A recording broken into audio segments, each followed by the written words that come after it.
प्रशांत किशोर ने दूसरी बात कही कि 60 वर्ष से उम्र के पुरुषों और महिलाओं को 2000 रुपए मासिक पेंशन देंगे कि अंदर से सारी पार्टियां थोड़ा घबरा गई हैं। तो ये जो बौखलाहट है ये उसी घबराहट को दर्शाता है। यदि आप अपोनेंट वाले नेता हैं तो आप रात दिन उनको उनकी चर्चा क्यों बैठ के कर रहे हैं? और बार-बार वो कहते हैं कि देखिए लालू के बच्चे को सोच के वोट नहीं दीजिए, अपने बच्चे का चेहरा देख के वोट दीजिए। भव्य राम मंदिर बनेगा, भव्य राम मंदिर बनेगा, प्राण प्रतिष्ठा हो जाएगी। अरे बन ही जाएगा राम मंदिर तो उसका हम क्या करेंगे? उसके सामने हम क्या कटोरा लेके बैठेंगे? क्या राम मंदिर से महँगाई घट जाएगी? क्या राम मंदिर से रोज़गार सृजन हो जाएगा? क्या राम मंदिर से हमारी टूटी सड़कें बन जाएगी, बिजली हो जाएगी?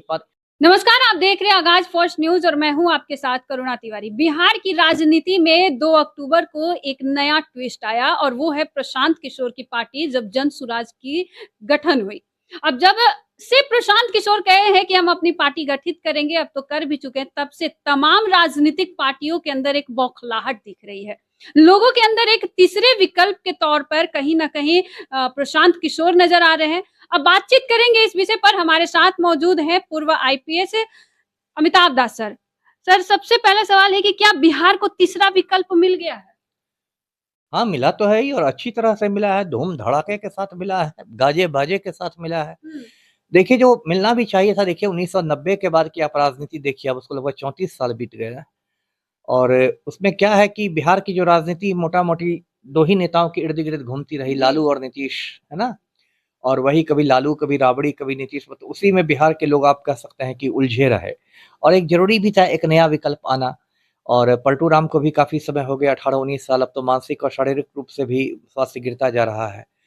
तो दर्शकों को मालूम ही हुआ प्रशांत किशोर के बारे में, ये पहले चुनावी रणनीतिकार होते थे, इनका संगठन था IUPAC, Indian political action committee और फिर 2 साल से ये पदयात्रा कर रहे हैं। 2 अक्टूबर 2022 से इन्होंने पदयात्रा शुरू की थी।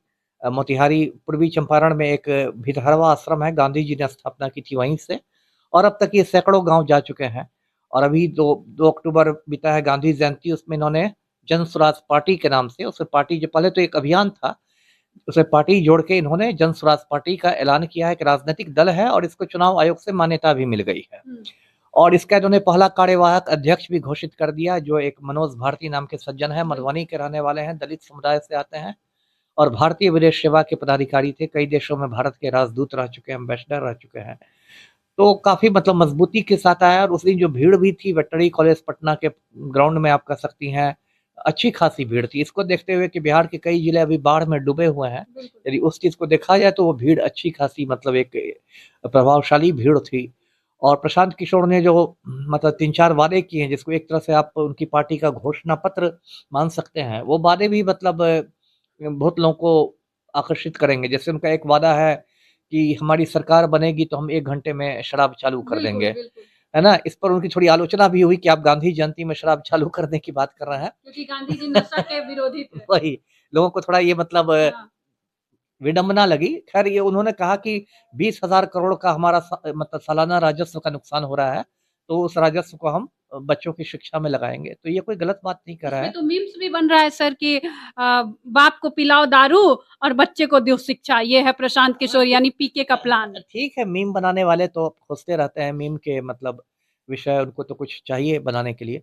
फिर उन्होंने प्रशांत किशोर ने दूसरी बात कही कि 60 वर्ष से उम्र के पुरुषों और महिलाओं को 2000 रुपए मासिक पेंशन देंगे। अभी भी वृद्धावस्था पेंशन मिलता है, लेकिन अभी बहुत छोटी राशि है 400 रुपए, जो आज के ज़माना में महीना में 400 रुपए कुछ नहीं है। और फिर उन्होंने कहा कि जो महिलाएँ अपने उद्योग धंधा लगाना चाहेंगी, कुटीर उद्योग या कोई छोटा मझोला उद्योग, उसके लिए हम लोग बैंक से लोन दिलवाएँगे उनको और 4% के ब्याज पर दिलवाएँगे, मतलब अभी जो ब्याज है उससे कम दर पर दिलवाएँगे। फिर उन्होंने भूमि सुधार की बात की। उन्होंने कहा सिर्फ़ हम भूमि सर्वेक्षण तक नहीं रुकेंगे, हम लोग भूमि सुधार करेंगे, लैंड रिफ़ॉर्म्स करेंगे। तो ये बातें उन्होंने अच्छी कही हैं और ख़ास के युवाओं का रुझान दिख रहा है और उन्होंने कहा है कि 75 सीटें हम मुसलमानों को देंगे, 40 सीटें महिलाओं को देंगे। तो ये सब उनके बड़े-बड़े वादे हैं, तो इसका असर तो दिखाई देने ही लगा है बिहार के राजनीतिक पटल पर। उनकी तो पहली परीक्षा अभी 4 जगह उपचुनाव है। विधानसभा की 4 सीटों में उपचुनाव है, बेलागंज, इमामगंज, रामगढ़ और तरारी में। तो पहली परीक्षा तो वहीं हो जाएगी नवंबर-दिसंबर महीने में और उसके बाद 25 में तो ख़ैर फाइनल ही है। फाइनल एग्ज़ाम है। जी। अच्छा, प्रशांत किशोर कई पार्टियों के साथ सर मिलकर काम कर चुके हैं, कई तरह की रणनीति भी बना चुके हैं। इससे पहले वो विदेश में भी काम कर चुके हैं। उनके ऊपर एक और लग रहा है, जैसे जेडीयू और राजद कह रही है कि ये इंटरनेट वाले नेता है, जैसे जितनी तेजी से वायरल हुए उतनी तेजी से ये चले भी जाएंगे, इनका कुछ नहीं होने वाला। नहीं, ये तो मैं नहीं मानूंगा कि नेट वाले नेता हैं, क्योंकि नेट वाले यदि नेता होते तो सिर्फ एयर कंडीशन रूम में बैठ के वो कंप्यूटर पर खटर पटर करते नजर आते, लेकिन ऐसा नहीं है। उन्होंने बाकायदा पदयात्रा की है, और ऐसी पदयात्रा की है जो मुझे नहीं लगता बिहार के इतिहास में वैसी पदयात्रा कभी हुई थी। मतलब वो गांव-गांव चले हैं, और यहाँ की टूटी-फूटी सड़कों पर गांव-गांव चलना, गर्मी में, सर्दी में, बरसात में कोई मजाक नहीं है। और टेंट में रहना। टेंट में रहना, है ना? तो हाँ। आप उनको नेट नेट नेट वाले नेता और हवाई नेता कह के तो नहीं उड़ा सकते। ये तो एक उनका मजाक उड़ाने के लिए कहा जा रहा है, चूँकि बेसिक है कि अंदर से सारी पार्टियाँ थोड़ा घबरा गई हैं। तो ये जो बौखलाहट है, ये उसी घबराहट को दर्शाता है। यदि आप वो नेट वाले नेता हैं, तो आप रात-दिन उनको उनकी चर्चा क्यों बैठ के कर रहे हैं? यदि आप रात-दिन उनको बैठ के चर्चा कर रहे हैं, जगदानंद सिंह को बाकायदा चिट्ठी निकालनी पड़ी राजद कार्यकर्ताओं को कि आप लोग मतलब नहीं शामिल होइए जन स्वराज पार्टी में। कहीं न कहीं पलटू राम को टेंशन है कि महिलाओं पर ज़्यादा ना इसका असर हो जाए। कहीं न कहीं भाजपा वाले माथा नोच रहे हैं कि कहीं अगड़ी जाति के वोटरों को ना हमसे छिटका दे। तो सारी जो स्थापित पार्टियाँ हैं, उनको तो तनाव है ही। तो वो थोड़ा इसको मतलब कोई नया प्लेयर आता है तो उसको लोग थोड़ा डिमोरलाइज़ करना चाहते हैं, तो इसके लिए उसके बारे में, लेकिन ये कहना कि वो नेट के ये हैं तो नहीं, भीड़ जो है वो कोई उन्होंने नेट से डाउनलोड किया था क्या? जो भीड़ आई थी वो नेट से डाउनलोड की हुई तो भीड़ नहीं थी, वो बिहार की जनता की भीड़ थी। और उसमें जो रिस्पॉन्स उनको मिल रहा है, जगह-जगह जा रहे हैं, तो वो तो नेट से डाउनलोड नहीं की जा रही भीड़। जी। अच्छा, जहाँ तक मैं अभी ग्राउंड रिपोर्ट की प्रशांत किशोर के ऊपर, वहाँ पर मुझे पता चला सर कि यूथ सबसे ज़्यादा उनसे इंक्रेज हो रहे हैं। क्योंकि कहीं न कहीं वो बात कर रहे हैं रोज़गार का, और जी। वो बात कर रहे हैं कि यहाँ पे कैसे हम लोग एम्प्लॉयमेंट ला सकते हैं बिहार में, बिल्कुल। और यूथ उनके साथ सबसे ज़्यादा काम कर रहा है। जितना भी अभी तक उनका अभियान चला है, इंटरनेट हो, जैसे लोग जी, इंटरनेट जी। वाले नेता कह रहे हैं, अगर उनको वायरल करना हो, उनके हर वीडियो, हर सोशल मीडिया स्टेटमेंट को वो लोग किस तरीके से यूज़ कर रहा है, ये भी बहुत अच्छा से वो लोग कर रहा है। तो यूथ का इसमें सबसे ज़्यादा योगदान रहा है। महिलाएँ, बुजुर्ग सब उनके साथ आ पाएँगे यूथ के अलावा? नहीं, ठीक है, देखिए यूथ तो एक बहुत बड़ा मतलब ये होता है ना, और ख़ास के बिहार तो उस हिसाब से देखें तो बहुत यंग स्टेट माना जाता है। बिहार में यूथ की तादाद बहुत ज़्यादा है, और आजकल तो 18 साल की उम्र में व्यक्ति मतदाता बन जाता है। तो जितने आपको करोड़ों बेरोज़गार घूमते दिखाई देते हैं, वो एक्चुअली मतदाता भी हैं।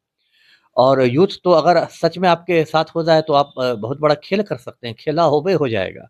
और चूँकि देखिए प्रशांत किशोर के साथ यूथ इसलिए जुड़ रहा है, क्योंकि वो बार-बार पलायन का मुद्दा उठाते हैं। उनका कहना है कि बिहार से पलायन हो रहा है, और वो पलायन हर तरह के लोगों का हो रहा है। मज़दूरों का पलायन हो रहा है, पंजाब, दिल्ली में जाके वो मज़दूरी करते हैं। जो आईटी प्रोफ़ेशनल्स हैं, जो थोड़ा पढ़े-लिखे हैं, उनका पलायन हो रहा है, वो गुड़गाँव, बैंगलोर और नोएडा में बैठ के काम कर रहे हैं। और जो सीधे मज़दूर हैं, तो हम मतलब या फिर स्टूडेंट्स हैं, लड़के-लड़कियाँ, छात्र-छात्रा हैं, उनका पलायन हो रहा है, वो बिहार से बाहर के दिल्ली के मुखर्जी नगर में बैठे हुए हैं। मतलब वो मज़दूरों का पलायन भी है, छात्रों का पलायन भी है, और प्रोफ़ेशनल्स का भी पलायन है। नौकरी पेशा लोगों का पलायन है, और वो तीनों पलायन पर बोलते हैं। तो इसलिए एक लोगों में एक उम्मीद जगी है कि कम से कम ये हमारी बात तो हमारी कर रहा है, ये हमारे। और बार-बार वो कहते हैं कि देखिए लालू के बच्चे को सोच के वोट नहीं दीजिए, अपने बच्चे का चेहरा देख के वोट दीजिए। बिल्कुल, 2 रोटी कम खाइए लेकिन शिक्षा ज़रूर दीजिए, हाँ, बड़ा जोर देते तो हैं वो। ये बात लोगों को मतलब छू रही है लोगों के मन को कि हाँ, लालू के बच्चे के चेहरा को देख के हम वोट नहीं देंगे, उसने तो अपने बच्चे को सेट ही कर लिया, अब अपने बच्चे को देखकर हमें वोट देना है। तो ये सब बातें तो मतलब गेम चेंजर हो सकती है चुनाव में। जी। इसलिए सारी पार्टियाँ जो है बौखलाहट मच इसलिए गई है। सारी पार्टियों को मतलब आप कह सकती हैं मिर्ची लग रही है। हाँ, जी, मिर्ची लग गई। अच्छा, कुछ कुछ कोई ऐसा आया जो बिहार के बारे में बेहतर सोचा, बिल्कुल। ऐसा कुछ कह सकते हैं सर? हाँ, कह सकते हैं। कम से कम देखिए उसने इन मुद्दों को उठाया ना, अब तक तो देखिए फालतू मुद्दे हो रहे थे। राम मंदिर, भव्य राम मंदिर बनेगा, भव्य राम मंदिर बनेगा, प्राण प्रतिष्ठा हो जाएगी। अरे बन ही जाएगा राम मंदिर तो उसका हम क्या करेंगे? उसके सामने हम क्या कटोरा लेके बैठेंगे? क्या राम मंदिर से महँगाई घट जाएगी? क्या राम मंदिर से रोज़गार सृजन हो जाएगा? क्या राम मंदिर से हमारी टूटी सड़कें बन जाएगी, बिजली हो जाएगी, तो ये सब तो मतलब जिसको आप कह सकते हैं नॉन इश्यू है, भावनात्मक मुद्दे हैं। आप भावनात्मक मुद्दों में लोगों को मतलब उलझाकर आप असली मुद्दों से, ज्वलंत मुद्दों से लोगों का ध्यान हटा रहे हैं। राम मंदिर किसी को रोटी नहीं दे सकता है, राम मंदिर किसी को रोज़गार नहीं दे सकता है ना? तो अब तक जो ये राजनीति, या मान लीजिए जाति की भी राजनीति बिहार में, कोई लव कुश समीकरण, तो माई समीकरण, तो ये ये सारे समीकरण। समीकरण को एकदम ध्वस्त कर दिया है। हाँ, तो उस हिसाब से लोगों में लगा कि ठीक है, मैं अभी ये नहीं कह रहा कि प्रशांत किशोर बिल्कुल एक मतलब फरिश्ता बन के आया है, लेकिन चलिए उन्होंने कम से कम एक राजनीति का एक नया व्याकरण पेश किया है। तो ये लोगों को अट्रैक्ट कर रहा है कि बिहार में एक पॉलिटिक्स का नया ग्रामर आया है।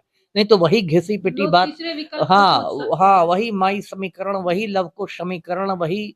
तो अब लोग भी अब कुछ। लोग नोटा नहीं दबाएँगे, अब प्रशांत किशोर के हाँ, दौर हाँ, पे वही लोग हमने जाएँगे। कहा कि अब तक जो 32 लाख नोटा था, अब वो 32 लाख में सारा नहीं भी तो बहुत बड़ी संख्या में वो जनसुराज पार्टी को चला जाएगा। जी।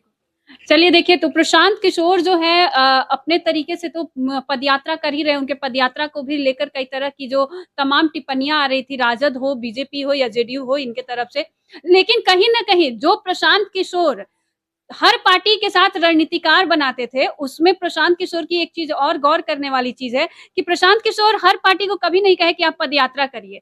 इंटरनेट से ले गए कि आप ट्विटर पे ट्वीट करिए और उसको ट्रेंड कराइए, लेकिन खुद की जब बारी आई तो वो प्रशांत किशोर पदयात्रा पे निकल गए। आपका क्या कुछ कहना है कि क्या बिहार में वाक़ई में तीसरे विकल्प के तौर पर प्रशांत किशोर हैं? तो आप भी हमारे साथ कमेंट करके साझा करें और देखते रहिए आगाज़ पोस्ट न्यूज़।